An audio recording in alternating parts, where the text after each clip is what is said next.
The big guy had bouts with incoherency, as per usual, in his Fare Thee Well speech yesterday, including some effort to talk about women's electrical power or the electric company, or I don't know. Women are not without electrical, not allowed, not without electoral. A what now? Yeah, I don't know, Representative Comer. The electoral what now? And then he had this riff on supposedly trying to attack President Trump's America First foreign policy. America First doctrine changed our whole image in the world. Well, they gave the hours, about 190 hours sum total, than my counterparts or heads of state in Europe to strengthen NATO. A what now? Yeah, what? So you time the number of hours you spend specifically on strengthening. It's just really blathering from a blithering idiot. But this is what we've become used to. This is how far the bar has fallen. Yes, and it's so bad that delegates from Ohio are asking Alderman Walter Burnett if he can keep the bars open longer, Dan, so they can get their drink on. Matter of fact, I had Ohio to call me to see if they can go past 2 and 4 o'clock. You know what I'm saying? So these guys, I don't know how everybody's doing it. They're partying late. Yeah. Well, that crew would drive me to drink, too. By the way, also, if they need a wheelman, they want to knock over a place. Yeah. Walter Burnett could be their guy. Oh, hey now. For more on the convention festivities, please be joined by State Representative LaShawn Ford, representative for the 8th District, Democrat. LaShawn, thanks for being with us. Appreciate it. I'm so happy to be on here to break up some of that. Oh, wait, did you party with the Ohio delegates? Or delegates, No. excuse me? No, he wants to break up my vitriol. That's what he's talking about. So, all right, so LaShawn, tell us about the convention, how much fun you're having. Oh, it's a lot of work, and I'm enjoying it. I mean, to hear Joe Biden talk about how he saved democracy, I would tell you that I would totally agree. And I understand. Did he cry? Did you cry? He did. Did you cry when he cried? No, I didn't cry. Come on. But I'm very proud of Joe. And what you're talking about is Joe Biden's inability to deliver because of his handicap, his speech impediment. Oh, he's a stuttering problem. That's it. Yeah, that's it. Then why do you withdraw from the race? Because he had the stuttering problem all his life. Well, he stepped away from the race because the Democrats thought that that Kamala Harris would be the best choice to ignite the party, and the Democrats were right. Look at what she's done. Yeah, but and Joe Biden he's not even the issue at this point. No. And I think Republicans should really be focusing in on the problems that they're going to have with Kamala Harris. Well, but the Democrats knew he 49-year-old. was Sean. The Democrats knew he was losing, so they stabbed him in the back and replaced him. Well, I think Joe Biden, the president, once said that in Washington, if you want friends, get a dog. I think it was Nixon who said that. But you're right. Joe Biden probably plagiarized it because that's what he does. Yeah, I agree with that. You got, I got to tell you, you have to. I think Dan and Amy, I think you guys are benefactors of Joe Biden's policies and the Democrats. The roads and bridges that Democrats have built, it makes it easier for you guys to get to that studio. No, I'm definitely a benefactor because it prompted me to move to Florida. So I do owe a thank you to, the combination of all you Democrats drove me from Illinois. So, I mean, present company excluded, of course, LaShawn. I could deal with you, but the collective weight of it all was too much for me.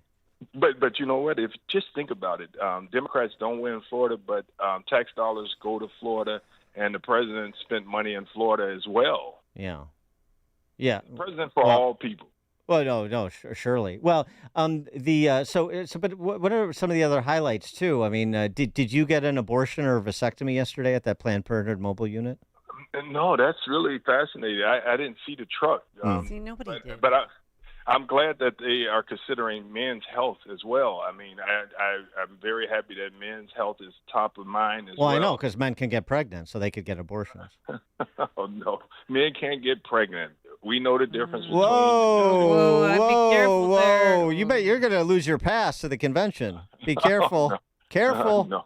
Okay. They're not going to allow you in that gender-neutral prayer room if you're not careful. Okay.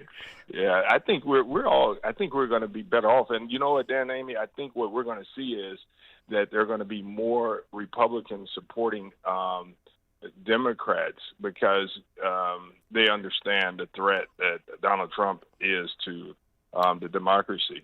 How is he a threat to democracy exactly? What does that mean? Well, I mean, when you think about how January 6th, and this isn't just talking points. I really appreciate people exercising their right to the First Amendment, but if you don't see January 6th as a problem, we have to reevaluate. And then when you hear Donald Trump speak about how he wants a bloodbath if things don't go his way, that's a problem. That's not what democracy is. You win or lose, and then you accept the outcomes. Mm-hmm. And that bloodbath comment was about EV mandates in the auto industry, but you interpreted that to mean that it's going to be a bloodbath. He's going to start killing people and ordering the execution of people if he loses. That's a bit of a logical jump, isn't it? No, Dan. The problem is when people say things and they're not very direct, it could be misinterpreted, and guess what happens? People use words the way they want to use them. Well, I know that's what you just did. Yeah, I mean, I know I'm taking it from what people are saying. I mean, Trump would say that he didn't tell people to march on the Capitol, but somehow his rhetoric somewhat gave them the belief that they should go there and protect the democracy and fight for him. Yeah, sort of uneven since most of them didn't do anything wrong and didn't go to the Capitol and didn't breach the Capitol grounds, right? Because there was tens of thousands of people there, and there's been several hundred people prosecuted, some dubiously, but regardless. So, yeah, I mean, different people hear what they want, different people do what they want. I mean, this is the sort of explanation that you want to give when it's a Black Lives Matter protest that goes awry or a Free Palestine protest that goes awry, as many have. But the same sort of thing, it can't be applied to January 6th for some reason, that some people acted in a way that ran afoul of the law and they should be held accountable under the law, and other people didn't. And the idea that the government was on the precipice of falling is, it's just complete fantasy. Well, what I hope is that the politicians, the delegates, and everyone practice civility, because we're asking for the people that's out in the streets that's protesting and people in these inner cities to be civil. I think politicians, Democrats and Republicans, have to finish this race, and when this race is over, we have to work together and be civil.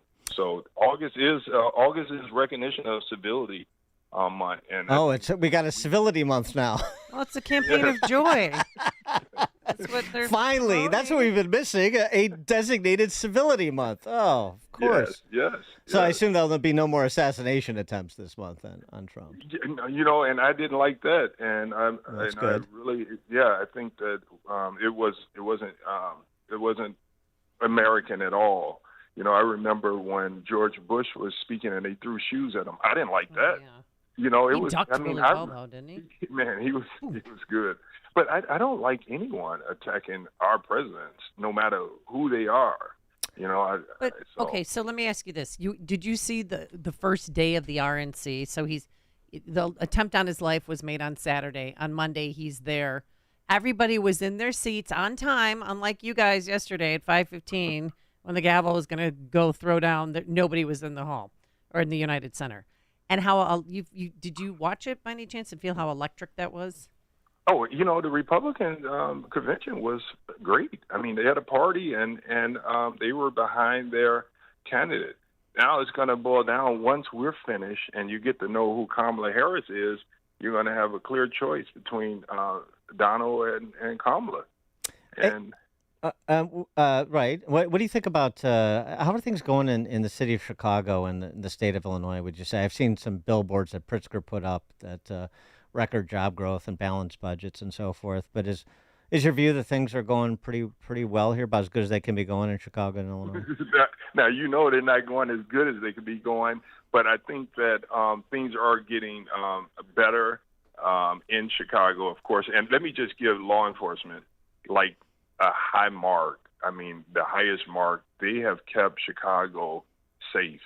I mean, safety has been top of order for law enforcement on all levels, and they should be commended. I think that delegates from across the country and the residents feel safe in Chicago with all that's happening. Good thing we didn't defund them and replace them with social workers, huh? We added social workers and increased the funding for law enforcement in Illinois. Uh-huh. That's just talking points that people say. And in fact, guess what? Brandon Johnson, the mayor, actually gave the Chicago police the largest raise in history. So that defund police, see, it's one of those things that becomes rhetoric, and it's not true. Well, I mean, it was advocated for. I mean, then you get in office, and the reality of having to actually provide for public safety, or at least make an effort, is something else. But I mean, I wasn't advocating for it, but there was advocacy for that position during the riots in 2020 and the other Black Lives Matter activities and the activities of some of these same protest groups that are out on the streets of Chicago today. I mean, that's not fictional. That happened. Yeah, I think that they didn't. People, you have the real radicals that really believe that we don't need jails and we don't need police. But what you had actually was a conversation that was set up, and that was to reimagine how we put pressure on police, having police be psychologists and psychiatrists, medical teams, and dealing with nonviolent offenses. And so the conversation changed, and now we are more able to redefine the role of the police and bring in mental health support with the police and respond accordingly. So I think that conversation yielded some great change, and now police understand that they're going to get the support they need because of that argument.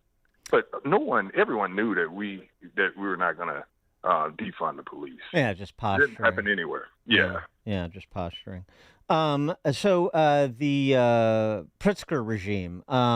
I mean, I'm definitely was supportive of Pritzker blocking that Brighton Park migrant shelter and supportive of him standing with Israel and opposing the ceasefire resolution in the Chicago City Council. So, see, I can find points of commonality. How about you? You ready to endorse him for re-election? Because he's already talking about it.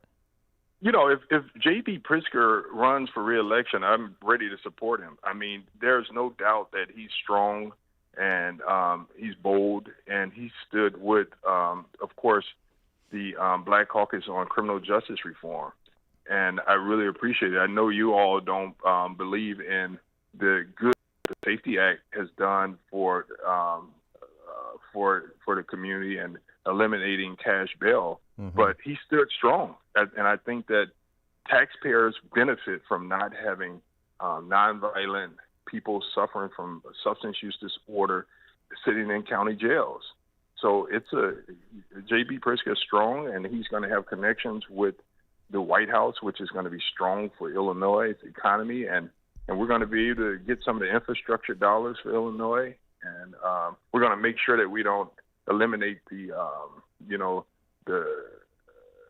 education department, so that we could continue to get funding from the feds for education in Illinois as well.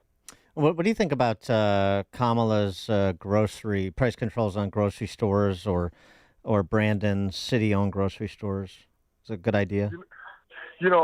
I would tell you that when you talk about city-owned grocery stores, I don't like it, because I believe in entrepreneurship, and I really want to support the growth of small corner stores growing into larger stores where they could serve a greater number of people. And, when you can't have the grocery stores run by government competing with entrepreneurship, I don't like it. If we want to do anything, put the money into that type of support. And on the issue of crime in Chicago, you're district is in the city, West Side, and so have you spoken with Eileen Madigan, Cullerton, O'Neill, O'Malley, Burke, whatever her name is, the Democrat candidate for state's attorney, and what you can anticipate with her in if she were to win in November and take office next year, and how things are going to change in Chicago, if at all, Chicago and Cook County, if at all. Let me just start off by saying that Kim Foxx was a revolutionary state's attorney. Indeed. And I would tell you that a balance is going to be a result of the new state's attorney, more of a balance.